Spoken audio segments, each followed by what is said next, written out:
Good morning. সকাল সকাল breakfast হাজির। ব্রেকফাস্টে রয়েছে পরোটা, ছোলার ডাল আর আচার, আর সঙ্গে গরমা গরম চা। আজকে আমাদের ট্যুরের থার্ড দিন। আজকে হলো 14ই নভেম্বর আর শিলংয়ে আজকে আমাদের সেকেন্ড দিন। এখন আমরা যাচ্ছি কোন কোন স্পটে, তোমরা পরপর ভিডিওতে দেখতে পাবে। চলো তাহলে আজকে ভিডিওটা এখানেই শুরু করছি। এই হলো আজকে আমাদের লুক। আমাদের গাড়ি চলে এসছে, এখন বাজে 8:30। আমরা এখন বেরোচ্ছি। তো চলো স্পটগুলো তোমাদের সঙ্গে শেয়ার করব, দেখতে থাকো।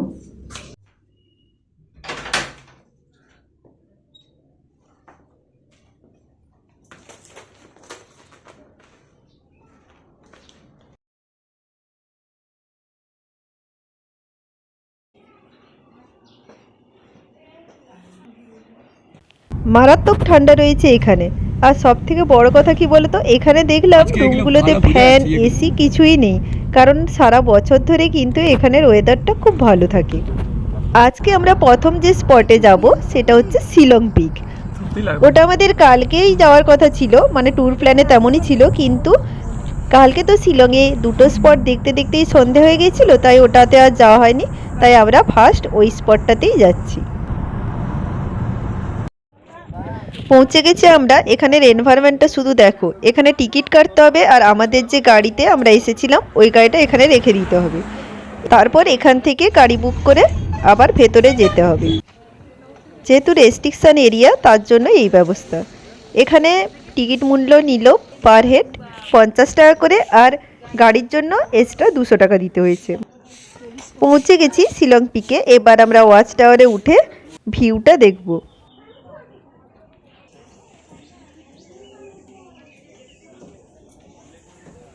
দারুণ ভিউ পেলাম আমরা, একদম ক্লিয়ার স্কাই। এটা হলো শিলংয়ের সব থেকে হাইয়েস্ট পয়েন্ট, 1962 মিটার উঁচু। এখান থেকে কিন্তু দারুণ একটা ভিউ পাওয়া যায় পুরো শহরটার। দেখো বাড়িগুলো কত ছোট ছোট লাগছে, আর কতটা এরিয়ার ভিউ পাওয়া যাচ্ছে। এখানে দূরবীনের সাহায্যে আরও শহরটাকে ভালো করে দেখা যাবে, আরও একটা দারুণ ভিউ আসবে। তাই এখানে একটু ট্রাই করছিলাম। একবার ট্রাই করার জন্য 20 টাকা করে নিল। যতক্ষণ খুশি দেখতে পারো, কোনো অসুবিধে নেই। ভিড় ছিলও না, আমরা যখন ট্রাই করছিলাম কেউ তেমন ট্রাই করছিল না।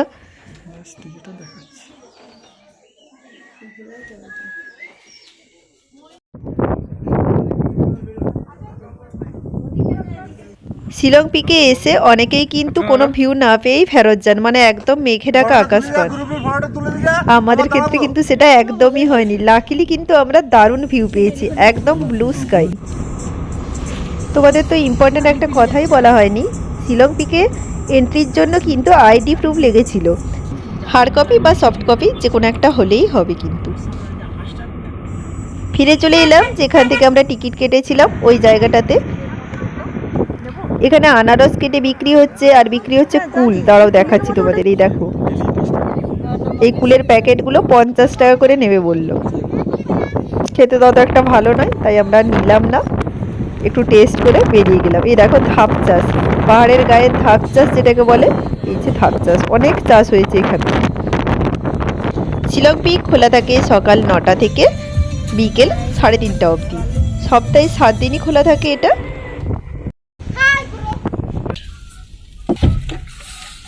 डेस्टिनेशन आ गया लाइटलूम विलेज।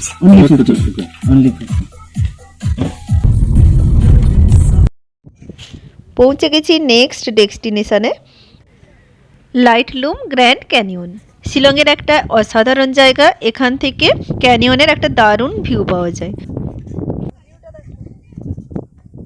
আমরা এখন চলে এসেছি লাইটলুম ভিউ পয়েন্টে। লাইটলুম ভিউ পয়েন্ট, এখানে গাড়ি পার্কিং এর প্রাইস ছিল 50 টাকা। পার হেড কোনো টিকিট লাগেনি, শুধুমাত্র গাড়ির জন্য 50 টাকা নিয়েছে। এখানে 3টে ভিউ পয়েন্ট আছে, আমরা ফার্স্ট ভিউ পয়েন্টে এসেছি। যেহেতু আজকের আকাশ খুব পরিষ্কার, তাই দারুণ ভিউ পেলাম আমরা। তোমরাও নিশ্চয়ই দেখতে পাচ্ছ কতটা সুন্দর ভিউ। আমরা যেমন ভিউ পেলাম তোমাদের সঙ্গেও কিন্তু শেয়ার করলাম। তোমরাও বাড়িতে বসে ভিউটা এনজয় করো।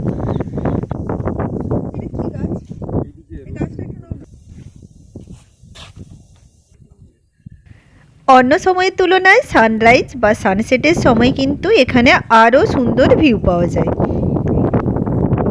এটা তো ফার্স্ট ভিউ পয়েন্ট, তোমাদেরকে আগেই বললাম। আরও দুটো ভিউ পয়েন্ট রয়েছে, কিন্তু একই টাইপেরই, ভিউ আসবে, যেহেতু ক্যানিয়ন মানে সেমই থাকবে, তাই ভাবলাম আর নেক্সট যে দুটো ভিউ পয়েন্ট আছে আমরা যাব না। তার কারণ আমাদের যে পরে ডেস্টিনেশন রয়েছে ওটা অনেকটাই দূর, লাইটলুম থেকে প্রায় 90 কিলোমিটার মতো দূর, যেতে 3 ঘন্টারও বেশি লাগবে। আর এখন তো প্রায় 12টা বাজে, তাই শুধুমাত্র এই ভিউ পয়েন্টটা দেখেই আমরা চলে যাব, এটাই ডিসিশন নিলাম। এখানে এত হাওয়া দিচ্ছে মনে হচ্ছে যেন উড়িয়েই নিয়ে চলে যাবে।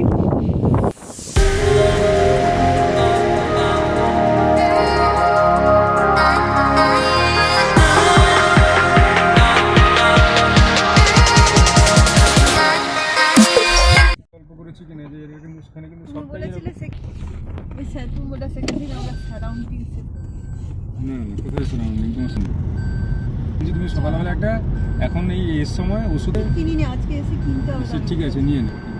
আজকে রাস্তার মনে হয় শেষই হবে না।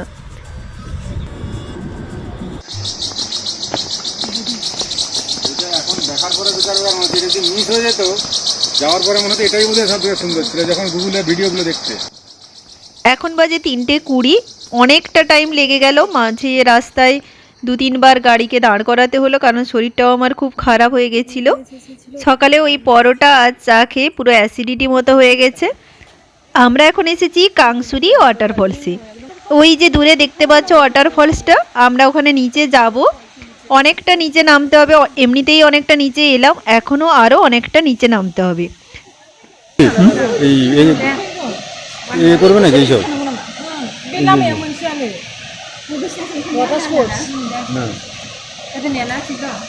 এই যে চেপে যাও, এই সুযোগ পাবে। আর কত টাকা নিচ্ছে? 300। ওকে, এই যে এখান থেকে জিপ লাইন হচ্ছে, হয়ে হয়ে এই রাস্তা বরাবর যাবে, গিয়ে ওই সেইখানে গিয়ে একদম শেষ হবে। ওই সেইখানে সাহেব এখানে জিপ লাইন করবে, তার জন্য প্রস্তুতি চলছে। জিপ লাইনের ভিডিও আগেই তোমাদের সঙ্গে একটা শর্টস ভিডিওতে শেয়ার করেছিলাম।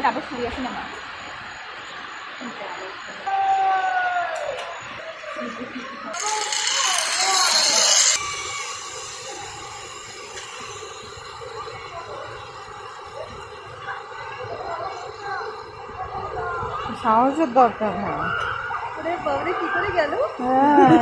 সাহসের খুব দরকার। এখানে সাহেব এই মাত্র জিপ লাইনিং করলো, খুব সাহসিকতার পরিচয় দেখিয়েছে। এবার দেখা যাক ওকে জলে নামানো যায় কিনা।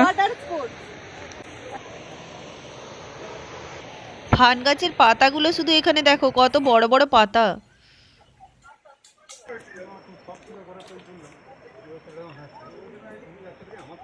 কাংসুরি ওয়াটারফলসে ঢোকার জন্য এন্ট্রি ফি হলো পার হেড 50 টাকা করে। যেহেতু সাহেব জিপ লাইন করেছে তার জন্য ওর আর এন্ট্রি ফি লাগেনি, আমাদের এন্ট্রি ফি লাগলো 3 জনের।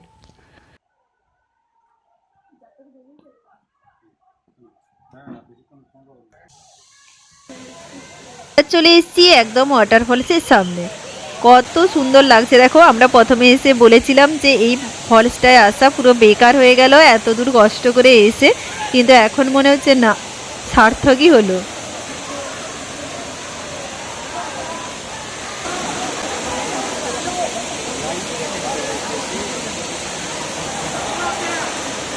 এখানে লাইফ জ্যাকেট পাওয়া যায়, যা পরে এখানে স্নান করা যাবে।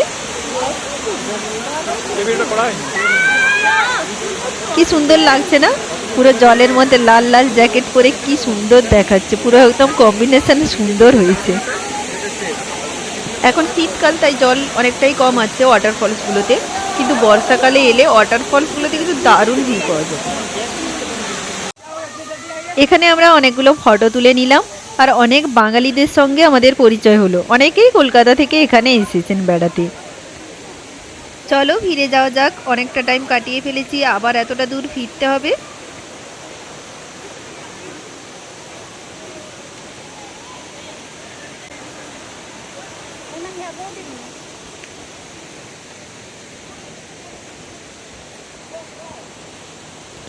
ওই যে নিচটায় আমরা গিয়েছিলাম, ওইখানে ফটো তুলছিলাম। এখন অনেকটা উপরে চলে এসেছি, তো চলো একদম উপরে পৌঁছে গেছি, যেখান থেকে সাহেব জিপ লাইন করছিল। সিস্টার ফলস আর ওই যে নোয়াখালী হ্যাঁ এর থেকে আরো 100 মিটারের পিছনে গিয়ে থেকে এতটা দূর থেকে দেখবি। আইসে আইসে আইসে আজকে পারবে না? এখন খেও না, চলো আজ উপরে উঠে কোথাও একটু বসে 2 মিনিট তারপর খাবে। আমরা ফিরে আসলাম কত টাকা নিয়েছে বলেছিলে? কাংসারি ওয়াটারফলস থেকে ফিরে আসলাম এখানে। এন্ট্রি ফি 50 টাকা বলেছে। হ্যাঁ হ্যাঁ সেটা। এখানে একটাই দেখলাম ভাতের হোটেল রয়েছে, আর বেশিরভাগ দোকানগুলোতে কিন্তু ম্যাগি পাওয়া যায়, আর তেমন কিছু এখানে পাওয়া যায় না। তিনটা স্পটের মধ্যে কোনটা বেশি ভালো লেগেছে? আরে চলো চলো শুটিং করে বন্ধ করো, চলো। এখন আবার 3 ঘন্টা পথ পেরিয়ে যেতে হবে শিলংয়ের ওই হোটেলে। পৌঁছে গেছি হোটেলে। এসেই আমরা একদম 3 তলাতে চলে এলাম ছাদ থেকে নাইট ভিউটা দেখার জন্য। কি দারুণ দেখতে লাগছে না? সুদীপ আবার এটাকে বলছে লালাম ভিউ পয়েন্ট, মানে আমরা লালাম হোমস্টেতে আছি তো তাই। চলো আজকের ব্লগটা এখানে শেষ করছি, ভালো লাগলে লাইক করে দিও। টাটা।